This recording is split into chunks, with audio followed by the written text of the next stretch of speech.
अपराजिता राधा वल्लभ शेर। राधा वल्लभ शेरवंश। राधे राधे महाराज जी, आपके चरणों में कोटि कोटि प्रणाम। महाराज जी, मुझे भगवान ने मनुष्य का शरीर दिया और सब अच्छी व्यवस्थाएं दी, परंतु जीवन में लगातार मिल रही असफलताओं से मेरा आत्मविश्वास टूट गया है, जिससे अकर्मण्यता और उदासीनता रहती है। जीवन पूरी तरह से दिशाहीन लगता है। ऐसा हम मान ही नहीं सकते कि किसी के जीवन में 100% असफलता ही असफलता है, नहीं मान सकते। क्योंकि दिन है तो रात आएगी, रात है तो दिन आएगा, ऐसा हम नहीं मान सकते। आपके जीवन में सफलता और असफलता दोनों का चक्र चलता है, दोनों सबके जीवन में आते हैं। हाँ, आपकी मांगे इतनी बड़ी हैं कि उनकी पूर्ति करने के लिए आपके पास कर्म सामग्री नहीं है, इसलिए आत्मविश्वास आपका टूट रहा है। अब आप हीरा का हार पहनना चाहो, जेब में 100 रुपया है और आप फिर भगवान को कोसो और अपने को कोसो, तो अगर 100 रुपया है तो आप 100 रुपये की ही कामना कीजिए, 100 रुपये की वस्तु की तो आपको परेशानी नहीं होगी। ऐसे ही आपका प्रारब्ध कर्म आया है, अब आप उसके अनुसार चलेंगे तो ठीक है, और उससे ज्यादा मांग करेंगे तो उसकी पूर्ति होगी नहीं। तो आप चाहे भगवान को कोसो चाहे अपने को कोसो, उससे कोई लाभ होने वाला है नहीं। इसीलिए विवेक की जरूरत है, ज्ञान की जरूरत है। क्या आप असफलता समझते हैं? आपको बोलना सिखाया, आपके कान हैं, कितनी सामग्री आपको भगवान ने दी, सफलता ही सफलता है। और आप हमको कोई ऐसे तो दिखाई नहीं दे रहे कि आप फटे पुराने कपड़े पहनो, किसका प्रश्न है? हाँ, तो आप भगवान को या अपने को क्यों निराश शब्दों में ला रहे हैं? आप आगे से आगे कामनाएं, आवश्यकताएं सबकी भगवान पूर्ण कर रहे हैं कर्म के अनुसार। आपको जो अत्यंत आवश्यक है वो भगवान पूर्ण कर रहे हैं। वायु फ्री, अभी बीमार हो जाओ, ऑक्सीजन लगवा, पैसा लगेगा, फ्री ऑक्सीजन भगवान दे रहे। जल दे रहे, पृथ्वी दे रहे, आकाश दे रहे, बुद्धि कहां देखो, आंख कितनी सुंदर हम सब देख सकते। किसी किसी की आंख नहीं, थोड़ी देर सोचो उसका कैसा जीवन होगा। कोई बोल नहीं पा रहा, कोई सुन नहीं पा रहा, कोई तीनों से रहित है, न बोल पा रहा न सुन पा रहा, अब उसका जीवन कैसा है? आप कभी भगवान को धन्यवाद दीजिए कि आपको कितना सुंदर जीवन दिया है और आप खा पी रहे हैं। आपने कभी वो गरीबी देखी है जिसके लिए आप कोसने के शब्द में बोले? वो गरीबी देखी है? आप तो बहुत ऐसा लग रहे हैं कि अच्छे घर से हैं, तो आप ऐसा क्यों बोले? नहीं, आप ऐसा बोले क्यों? आपने अपनी वासना को इतना क्यों बढ़ा दिया? आप ऐसी इच्छाएं क्यों कर रहे हैं कि जो आपके पास पावर नहीं है उससे ज्यादा आप कर रहे हैं? आप नाम जप कीजिए, आप तपस्या बढ़ाइए, आप सत्कर्म बढ़ाइए, उसके अनुसार आपको लाभ मिलेगा। यहां संसार में कुछ फ्री नहीं है। अगर कोई राष्ट्रपति बनी बैठी तो तपस्या की है, कोई यहाँ फ्री नहीं है। अगर कोई अरबों रुपया में खेल रहा है तो उसने दान किया है, पुण्य किया है, तपस्या की तो है। अब पाप कर रहा है तो उसका परिणाम आएगा, सब नष्ट होगा। लेकिन पूर्व में उसने किया है, उसका फल उसको मिल रहा है। यहाँ 1 पैसा भी फ्री नहीं है, हमारे कर्म के अनुसार ही हमें मिलता है, हमारे कर्म के अनुसार ही जाता है। अब वर्तमान में तुम्हारी खेती क्या है? ये तो तुम्हारी पूर्व की खेती है। अब वर्तमान में आप क्या कर रहे हैं? महाराज जी, वर्तमान में सब चीजों की वजह से मतलब कोई भी काम शुरू करो उसमें मुझे उत्सुकता नहीं है। नहीं, यही गलती कर रहे हो। पूर्व की खेती तो बिगड़ी हुई थी हमारी, अब पूर्व को लेकर वर्तमान की बिगाड़ दे तो मूर्खता ही है ना। वर्तमान की खेती चकाचक करो, उत्साह संपन्न, मदीर्घ सूत्रम, क्रिया विधिज्ञम, व्यसने सुशक्तम, सूरम कृतज्ञम, दृढ़ सौहृदं च, लक्ष्मी स्वयं याति निवास है। तो ऐसे थोड़ी, उत्साह से संपन्न रहो, हर सफलता को प्राप्त करने के अंदर असफलता को रौंदते जाओ। 1 बार असफल होंगे, 2 बार असफल होंगे, 3 बार असफल होंगे, चौथी बार मुझे ज्ञान हो जाएगा मैं क्यों असफल हो रहा हूं, और उसमें निकल जाएंगे।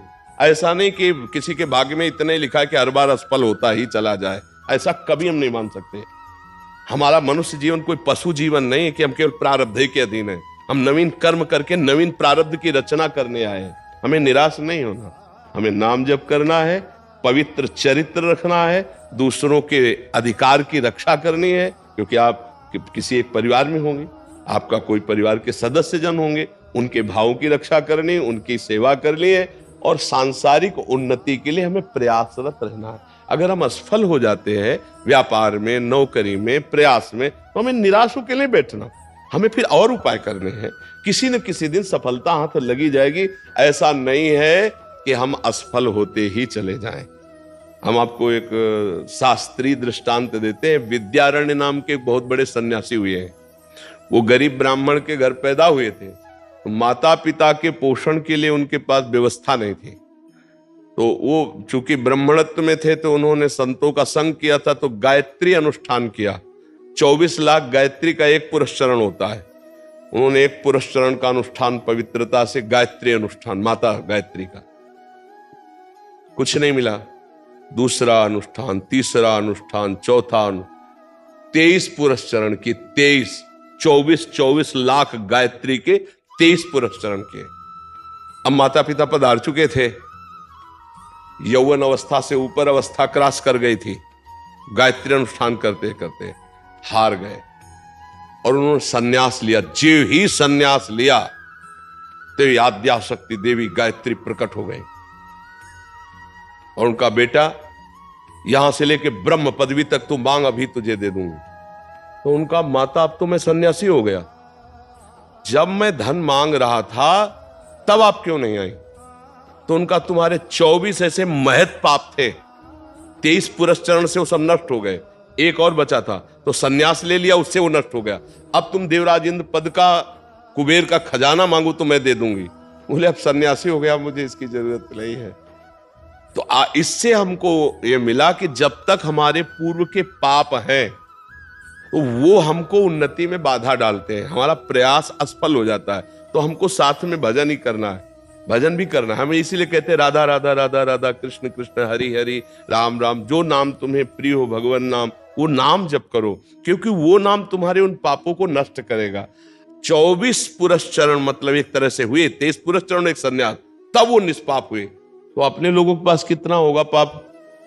4 माला जपे, काम नहीं बना तो अश्रद्धा हो गई। सोच, ऐसा नहीं है। वो 4 माला फ्री नहीं जाएगा, वो 23 पुरस्चरण फ्री नहीं गए। 24वां सन्यास लेते ही माता जी साक्षात प्रकट हो गए, कहा आप जो मांगो। तो उनका, बहुत बड़े महापुरुष हुए हैं विद्यारण्य सन्यासी जी, उनके बड़े बड़े ग्रंथ हैं, बहुत उच्च कोटि के महापुरुष हुए। तो हमारी ये प्रार्थना है, असफलता में हमको निराश नहीं होना, हमें रौंदना है इस असफलता को। हम मनुष्य देह प्राप्त करके भगवद अंश है, हम कोई पशु नहीं है कि हम असफलता में बस झुक गए, उत्साहहीन हो गए, भगवान से अश्रद्धा हो गई, जीने से अश्रद्धा हो गई और क्रियाओं से अश्रद्धा हो गए। ऐसा नहीं, हर बार हम लड़ेंगे, एक बार विजयी होंगे। जीवन में एक बार तो हम विजयी होंगे, हम परास्त करेंगे। 2 साधन चलना चाहिए, एक आंतरिक नाम जप और एक बाह्य प्रयास, तो हम सफल हो जाएंगे, बिल्कुल सफल। अर्जुन जी से यही भगवान कह रहे हैं, मैं तुम्हारे साथ हूं, मामनुस्मर युद्ध च, मेरा स्मरण और युद्ध कर। युद्ध माने कर्तव्य कर्म, अपने कर्तव्य में लगे रहो और मेरा स्मरण करो। स्मरण क्या करेगा? पाप को नष्ट करेगा। कर्तव्य क्या करेगा? आगे की उन्नति का रास्ता खोल देगा। अब हम लोग सही पूछो तो धर्म का आश्रय नहीं लेते, भजन का आश्रय नहीं लेते और मनमानी आचरण करते हैं। कोई बिरला ऐसा होगा जो अपने जीवन के चरित्र को पावन करके धर्मयुक्त चल करके ऊंचाई पर चढ़ना चाहे। नहीं तो ऊंचाई पे चढ़ना चाहता है, लेकिन जहां से ऊंचाई बनती है उसे खो देता है, तो वो ऊंचाई कुछ दिन के बाद उसकी मिट्टी पलित हो जाती है। ये हमारी बात ध्यान रखना। धर्म के बिना आज तक कोई ऊंचाई पर नहीं चढ़ पाया है। ऊंचाई पर चढ़ने के लिए चरित्र पावन और आपका विचार और उत्साह पावन। अगर चरित्रहीन जीवन रहा तो कुछ भी रुपया इकट्ठा कर लो, तुम्हें शांति नहीं मिलेगी। कुछ भी कर लो, शांति नहीं मिलने वाली। ये हमारा धर्म प्रधान देश है, ऐसा नहीं रहा है। और अब जो है नवीन पीढ़ी, इस बात, धर्म क्या है किस, इससे कोई मतलब नहीं रह गया। चरित्र क्या है, इससे कोई मतलब नहीं रह गया। अब आप जैसे कहो कि ऐसा कैसे कह सकते हो चरित्र नहीं, तो आप हमें बताओ, आज इस लड़के से बॉयफ्रेंड गर्लफ्रेंड वाला जो संबंध चलता है, फिर इसके बाद एक शब्द आया है ब्रेकअप, फिर आया नवीन बॉयफ्रेंड, फिर आया है ब्रेकअप, फिर आया नवीन। अब जो हंसी में उनसे बात पूछो तो बोले 9 गर्लफ्रेंड, 10वीं, वो 10। इसको आप क्या कहेंगे? ये क्या हो रहा है हमारे समाज में? इसको क्या कहा जा रहा है? इसको बॉयफ्रेंड गर्लफ्रेंड को कुछ दिमाग में नहीं रखा जा रहा है, लेकिन अपवित्रता का संचार हो रहा है कि नहीं हो रहा? देह अपवित्र, मन अपवित्र, विचार अपवित्र, चरित्र अपवित्र नहीं है। हम मानते हैं दोस्ती करो, मानते हैं, लेकिन एक को स्वीकार करो और माता पिता की सहमति से पाणी ग्रहण करके फिर गृहस्थी धर्म का, तो पवित्र जीवन हो जाएगा। हम इस पक्ष में नहीं जाते हम इस पक्ष में, आज का जैसा समय है, अगर आपको दोस्ती भी करनी है तो एक से करो, खूब पहले परिचय बना लो, फिर एक से करो, और फिर दोनों माता पिता की शरण में हो कि हम लोगों ने दोस्ती की, यदि आपका अनुमति हो, आपका आदेश हो, और आजीवन फिर ब्याह करके घर गृहस्थी। ये कौन सा चरित्र है? हम दोस्ती के लिए नहीं रोकते, करो दोस्ती।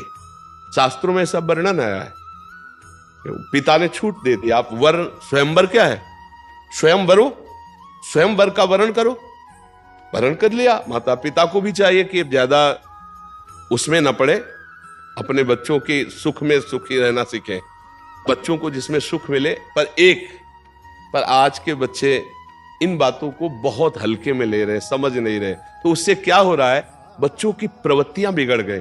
अब वही बच्चे जब वर वरेंगे ना, तो वो ब्रेकअप वाला अभ्यास वहां भी आ जाएगा। तो ना वो पति पत्नी से आजीवन भाव रख पाएगा, ना वो पत्नी पति से आजीवन भाव रख पाएगा, और दोनों के जीवन व्यर्थ हो जाएंगे। इसलिए हमें लगता है कि अगर चरित्र पावन रखा जाए और हम धर्म पूर्वक चले, नाम जप करते हुए, और अपने कर्तव्य का पालन करें, तो उत्साहहीनता कभी नहीं आएगी। असफलता में भी उत्साहहीनता नहीं आएगी। हम सफलता को एक दिन चूमेंगे, एक दिन उसको प्राप्त करेंगे। हमारी बात को अच्छे से समझ लीजिएगा। प्रश्न तो आपका है, लेकिन लगभग प्रश्न ये सभी का है। ये प्रश्न लगभग सभी का समाज का है, और ये लाखों लोग सुनते हैं, इसलिए हम इसको विस्तार से कह रहे हैं। चरित्र पावन, उद्देश्य महान, नाम जप, कर्तव्य का पालन, विजयी ही होगे कहीं भी हो। पूर्व का कर्म आपको बाधा पहुंचाने के लिए आएगा, तो हमारे पास नाम है, हम नाम से उसको मिटाएंगे। जो नाम जप कर रहे हैं ना, उस भजन बल से उसको मिटाएंगे। वो भजन बल से नष्ट होता है, बाहरी व्यवहार से नष्ट नहीं होता है। जी।